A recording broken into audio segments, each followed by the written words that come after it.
To bulletin. Inter విద్యార్థుల ఆత్మహత్యలపై Cyberabad CP Sajjanar ఆవేదన వ్యక్తం చేశారు. ఇంటర్ పరీక్షలే జీవితం కాదని విద్యార్థులకు హితవు పలికారాయన.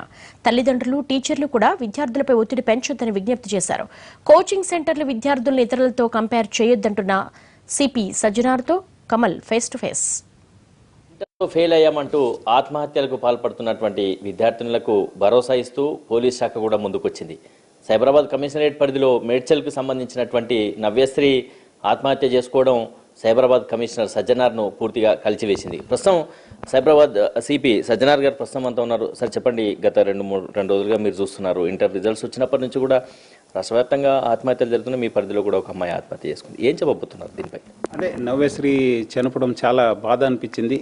ఎందుకంటే చాలా మంచి భవిష్యత్తు ఉన్న పాప ఇట్లా చనిపోవడం చాలా కలత చెందాను. సో ముఖ్యంగా వాళ్ళ ఫ్యామిలీ కూడా నేను ప్రగాఢ సంతాప చెప్తున్నాను. సో పిల్లలందరూ కూడా ఎవరు కూడా ఒత్తిడికి లోన్ కావద్దు. ఎందుకంటే ఈ పరీక్ష అనేది జస్ట్ మీకు ఎగ్జామ్ ఉన్నట్లు అనుకోవాలి, కానీ మీరు అదే ఒక లైఫ్, అది మళ్ళీ పాస్ కాకపోతే ఏం ఉండదని చెప్పి అనుకోవద్దు. మీరు జస్ట్ ఇది ఒక పాజిటివ్గా తీసుకోవాలి. ప్లస్ అది కాకుండా మీరు ఎవరో ఒక ప్రెషర్ వచ్చి మీరు అట్లా ఆత్మహత్య చేసుకోవడం మంచిది కాదు. మీరు తల్లిదండ్రులు కూడా గుర్తు చేసుకోవాలి. అదే ఎందుకంటే failures are stepping stones for success. మనం ఏమాదరు మన అపజయాలే జయానికి ముందు దారి చూపిస్తావు. పేరెంట్స్ ముఖ్యంగా ఫెయిల్ అయిందని చెప్పి మీరు అవమాన పడవద్దు. మీరు ఆ పాపలు కానీ అబ్బాయిలు కానీ ధైర్యం ఇవ్వాలి. టీచర్స్ కూడా ధైర్యం ఇవ్వాలి. ముఖ్యంగా కోచింగ్ క్లాసెస్లో వెళ్ళే వాళ్ళు కూడా అక్కడ ఉన్న టీచర్స్ కూడా మీరు ఏదో ఫెయిల్ అయిందని చెప్పి వాళ్ళు వేరే వాళ్ళతో కంపేర్ చేయవద్దు, ఇన్ఫీరియర్ చూపించని చెప్పి కోరుతున్నాను. పిల్లలు మాత్రము ఎందుకంటే మళ్ళీ మీకు అవకాశాలు ఉంది, మీకు సప్లిమెంటరీ ఎగ్జామ్స్ ఉంది, రీవాల్యుయేషన్ చేసుకోవచ్చు.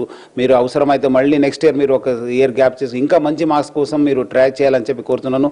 విద్యార్థులు ఎవరు కూడా ఆత్మహత్యలు చేసుకోవద్దని చెప్పి నేను పోలీస్ యంత్రాంగం తరఫు నుంచి కోరుతున్నాను. గతంతో పోలిస్తే గతంలో విద్య ఏ విధంగా ఉంది, ఇప్పుడున్న విద్యకు చాలా కార్పొరేట్ కల్చర్ వచ్చిన తర్వాత మారింది. మీరు ఇందాక అన్నట్టు కూడా కోచింగ్ సెంటర్ల ప్రభావం కూడా ఎక్కువ ఉంది కాంపిటీషన్కు తీసుకెళ్ళి. అటువంటి వారిపైన ఏ విధమైనటువంటి అప్పీల్ చెబుతున్నారు పోలీస్ శాఖ తరఫున?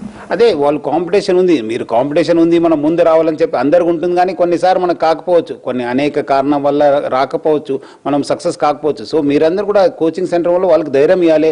మళ్ళీ రండి, మళ్ళీ కోచింగ్ ఇస్తాను, మళ్ళీ ఇంకా మంచి చేయడానికి ఇది ఒక మంచి అవకాశం అని చెప్పి చెప్పాలి. కానీ మీరు ఈ ఫెయిల్ అయినావు, ఇన్ఫీరియర్, మీకు ఇంకా ఏం రాదు, మీరు వేరే కోర్స్ చూసుకోవాలని చెప్పి చెప్పొద్దని చెప్పి నేను ముఖ్యంగా చాలా కోచింగ్ సెంటర్స్ హైదరాబాద్లో మాత్రం చాలా కోచింగ్ సెంటర్స్ వాళ్ళందరూ కూడా టీచర్స్ అందరూ కూడా నేను మరీ కోరుతున్నాను. కేవలం ఇది విద్యాశాఖకు సంబంధించినటువంటి సమస్యనే కాకుండా పోలీస్ శాఖ తరఫున మీరు ముందుకు వచ్చారు, దానికి అభినందనలు చెప్తూ మీ సైబరాబాద్ కమిషనరేట్ పరిధిలో మొత్తంగా సిబ్బందికి ఆయా పరిధిలో ఉన్నటువంటి వాళ్ళకి ఏదైనా సూచనలు ఇవ్వబోతున్నారు?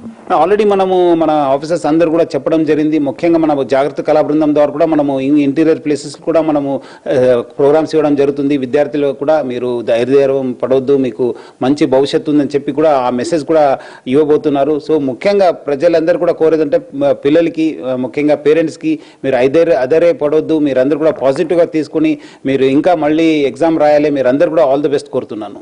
ఇది మొత్తానికి సైబరాబాద్ కమిషనర్ సజ్జనార్ గారు చెప్తున్న దాని ప్రకారం పిల్లలు ఎవరు కూడా అధైర్యపడొద్దు, తల్లిదండ్రులు కూడా పిల్లలపైన ఒత్తిడి తీసుకురావద్దని చెప్తూనే కోచింగ్ సెంటర్లు తమ కాంపిటీషన్కు విద్యార్థులపైన రుద్దొద్దు, అది చర్యలు తీసుకోవాల్సినటువంటి పరిస్థితి ఏర్పడుతుందని చెబుతూనే పోలీస్ శాఖ తరఫున తమ సైబరాబాద్ కమిషనరేట్ పరిధిలో కళా బృందాల చేత